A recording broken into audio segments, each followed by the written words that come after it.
everybody, it's Rich again. Today I'm going to show you how to use the 4-post alignment rack. We do use these for alignments, and we also use them just for everyday brake jobs, tire rotations, everyday work. So obviously we've driven the car up onto the vehicle already, as you can see. When you guys are driving the vehicles up onto the lift, you're going to want a partner to help guide you on starting out. We have had students drive off the lifts, and that's a pretty big issue. It's hard to get them back on, and it's a little embarrassing. So make sure you have a partner to help guide you on, so that that doesn't happen. You're going to want to make sure you're centered. You want to put it in the center of the lift.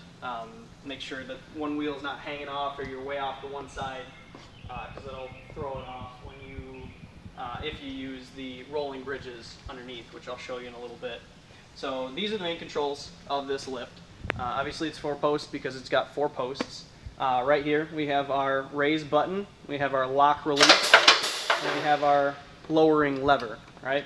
So when you guys raise this up, you're going to press the raise button and you're going to hold down the lock release so that you don't listen to the locks click the whole way up, and I'll show you what that sounds like. As it goes up, you'll hear the locks.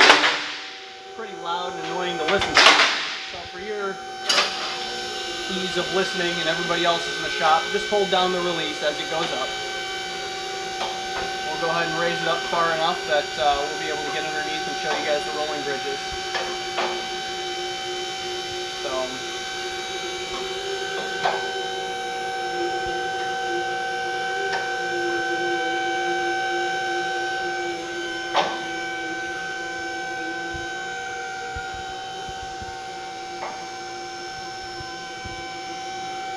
Once you've got it about the height that you want it, you can go ahead and release the lock lever, the lock release, and you can hear that it's now gone above the locks. It's gone past that point on the locks.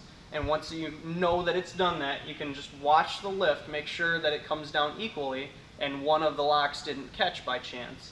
And you're just going to press the lowering lever and lower it down onto those locks. This is the safest way to work on this lift, because if you don't have it on the locks and the rams are still up, say by chance a hydraulic hose gets cut, a fitting breaks, something like that, and it loses hydraulic pressure, this lift is going to drop, just like any other lift. So these locks are for our safety and the safety of the vehicle and everybody around. Okay, so you can see right now I just lowered it down onto the locks, right? So you can't obviously lower it down anymore once it's on the locks, and you can't release the locks when the lift is on them. So to release them, you have to raise the vehicle first, right? You can see it started to move up, it's off the locks. Lower them down, I heard all 4 of them click, and you just go ahead and press the lower lever. Now when you press the lower, when you're lowering, you have to make sure you hold the release the entire time, because if you don't, it will just fall down onto the next set of locks.